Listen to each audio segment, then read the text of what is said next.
മുൻ BJP. MLA. Anil Jha ആം ആദ്മിയിൽ ചേർന്നു. ആം ആദ്മി വിട്ട കൈലാഷ് ഗെഹ്ലോട്ട് ബി.ജെ.പിയിൽ ചേർന്നേക്കുമെന്ന വാർത്തകൾക്കിടെയാണ് ആം ആദ്മിയുടെ അപ്രതീക്ഷിത നീക്കം. എ.എ.പി. ദേശീയ കൺവീനർ അരവിന്ദ് കെജ്രിവാളിന്റെ സാന്നിധ്യത്തിലാണ് അനിലിന്റെ പാർട്ടി പ്രവേശനം. താഴെത്തട്ടിലുള്ള ദളിത് വിഭാഗങ്ങൾക്കു വേണ്ടി കെജ്രിവാൾ നടത്തിയ പ്രവർത്തനങ്ങളിൽ ആകൃഷ്ടനായാണ് താൻ ആം ആദ്മിയിൽ ചേർന്നതെന്നാണ് ഝാ പറഞ്ഞത്. അതേസമയം പൂർവാഞ്ചലിൽ മാറ്റങ്ങൾ കൊണ്ടുവന്നത് തങ്ങളാണെന്ന് കെജ്രിവാളും പ്രതികരിച്ചു. പൂർവാഞ്ചലിൽ നിന്നുള്ള ശക്തനായ നേതാവാണ് അനിൽ ഝാ.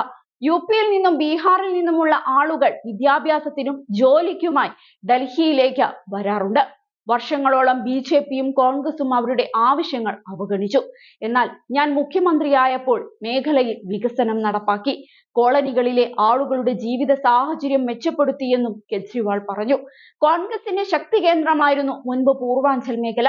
എന്നാൽ 2015 ആം ആദ്മിക്കൊപ്പം മേഖല നിലയുറച്ചു. അന്ന് 13 സീറ്റുകളാണ് ആം ആദ്മിക്ക് ഇവിടെ നിന്ന് ലഭിച്ചത്. അനിൽ ഝാ എത്തിയതോടെ പൂർവാഞ്ചൽ മേഖലയിൽ കൂടുതൽ നേട്ടം കൊയ്യാൻ സാധിക്കുമെന്ന വിലയിരുത്തലിലാണ് ആം ആദ്മി. അതിനിടെ ആം ആദ്മി വിട്ട കൈലാഷ് ഗെഹ്ലോട്ട് ഉടൻ ബി.ജെ.പിയിൽ ചേർന്നേക്കുമെന്നാണ് സൂചന. മുതിർന്ന നേതാവും ഗതാഗത മന്ത്രിയുമായ കൈലാഷ് അരവിന്ദ് കെജ്രിവാളിനും പാർട്ടിക്കുമെതിരെ കടുത്ത വിമർശനം ഉന്നയിച്ചാണ് പാർട്ടി വിട്ടത്. പാലിക്കപ്പെടാത്ത വാഗ്ദാനങ്ങളും അടുത്തിടെയുണ്ടായ വിവാദങ്ങളുമാണ് രാജിക്ക് കാരണമെന്ന് കെജ്രിവാളിനും മുഖ്യമന്ത്രി അതിഷിക്കും അയച്ച കത്തിൽ കൈലാഷ് ചൂണ്ടിക്കാട്ടുന്നുണ്ട്. ഡൽഹിയിലെ ജനങ്ങൾക്ക് നൽകിയ പ്രധാന വാഗ്ദാനങ്ങൾ പാലിക്കാൻ പാർട്ടിക്ക് കഴിയാത്തതിൽ അതൃപ്തനാണെന്ന് അദ്ദേഹം പറഞ്ഞു. യമുന നദി ശുചീകരിക്കുന്നതിൽ ഡൽഹി സർക്കാർ പരാജയപ്പെട്ടുവെന്നും കൈലാഷ് ഗെഹ്ലോട്ട് കുറ്റപ്പെടുത്തി. ശുദ്ധമായ യമുനയെ ഞങ്ങൾ ജനങ്ങൾക്ക് വാഗ്ദാനം ചെയ്തു, എന്നാൽ ആ പ്രതിബദ്ധത നിറവേറ്റുന്നതിൽ ഞങ്ങൾ പരാജയപ്പെട്ടുവെന്നുമാണ് അദ്ദേഹം പറഞ്ഞത്. അരവിന്ദ് കെജ്രിവാളിന്റെ പുതിയ ഔദ്യോഗിക ബംഗ്ലാവുമായി ബന്ധപ്പെട്ട വിവാദങ്ങളെക്കുറിച്ചും കത്തിൽ പരാമർശമുണ്ട്.